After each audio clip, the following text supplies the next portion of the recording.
आप देख रहे हैं फानूस टीवी। हल्द्वानी मामले को लेकर कांग्रेस पार्टी भी अब मुखर होने लगी है।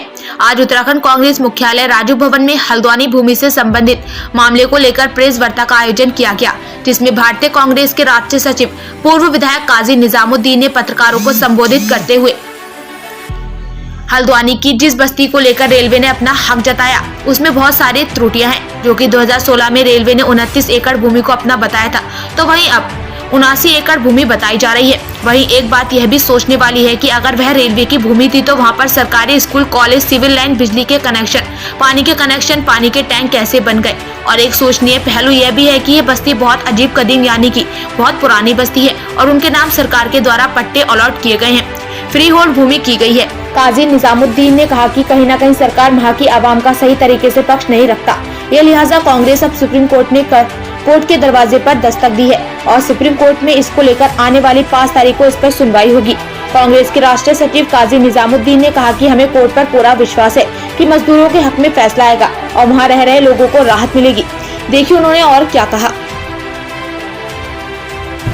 पहला विषय ये है कि वहाँ की अगर सारी जितने भी अतिक्रमण जिसको बताया जा रहा है,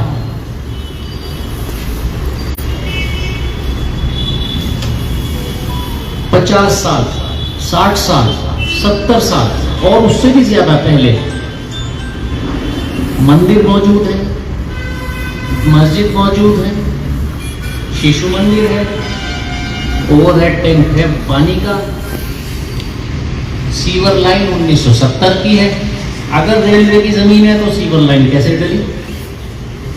साहू धर्मशाला है, 2 सरकारी इंटर कॉलेजेस हैं, प्राइमरी स्कूल्स हैं सरकारी, स्वास्थ्य केंद्र है सरकारी। अगर इतनी चीजें वहां मौजूद हैं तो सरकारी जमीन में कैसे हुए? उससे भी ऊपर शत्रु संपत्ति की ऑक्शन पूर्ववर्ती उत्तर प्रदेश सरकार ने उस समय की, उसी एरिया में जिसको के आज अतिक्रमण बताया जा रहा है, और रेवेन्यू लेकर जिसने बोली छोड़ाई उनके नाम संपत्ति की, और वो भी रेलवे की अतिक्रमण। अगर वो रेलवे का की लैंड थी तो राज्य सरकार ने उसको शत्रु संपत्ति कैसे घोषित किया? और शत्रु संपत्ति घोषित किया तो उसकी ऑक्शन कैसे की? और अगर ऑक्शन कर दी तो आज तो राज्य सरकार जिम्मेदार है उस ओनर के लिए, जिस ओनर ने वो लैंड ऑक्शन में दी थी। कोई भी कानून उसको अलाउ नहीं कर सकता। तो इतनी चीजें अगर वहां हैं तो कैसे अतिक्रमण माना जा सकता है?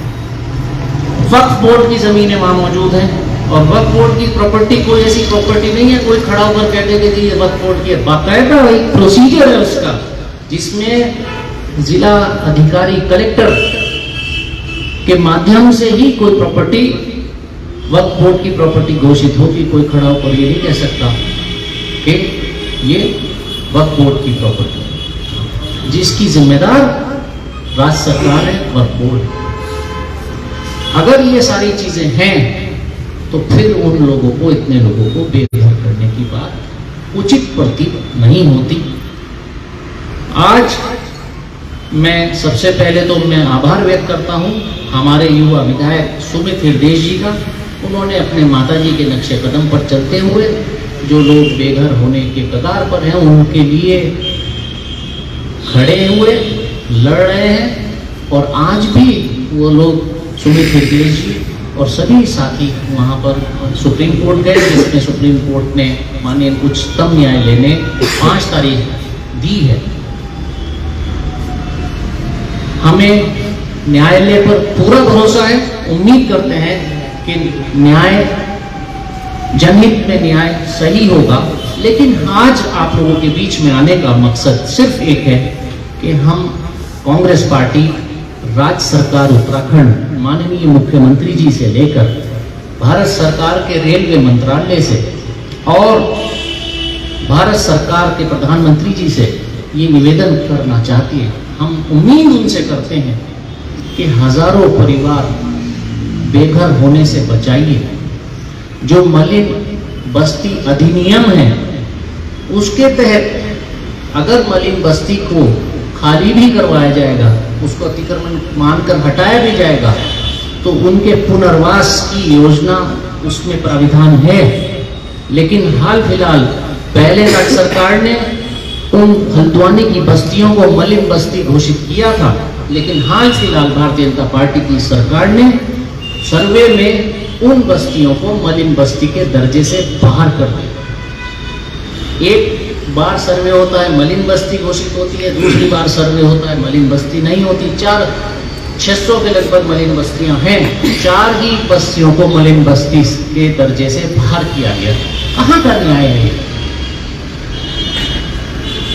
हम मांग करते हैं कि राज्य सरकार का पुनर्सर्वेक्षण होना चाहिए और उनको मलिन बस्ती घोषित करें। पहले माननीय उच्चतम न्यायालय, माननीय उच्च न्यायालय, जिस स्तर पर भी न्यायिक सुनवाई हो रही हो, राज्य सरकार greater good for greater number के कॉन्सेप्ट को, एक आइडियल स्टेट के कॉन्सेप्ट को लेकर चलते हुए उनके वहां की जनता के हित की बात करते हुए उनको इस अतिक्रमण की कार्रवाई को यही रुकवाए, कोर्ट में अब पक्ष रखे। ये बात तय हुई थी कि जॉइंट सर्वेक्षण होगा इसका, राज्य सरकार का भी यानी रेवेन्यू डिपार्टमेंट का और रेलवे का हुआ, राज्य सरकार का नहीं हुआ।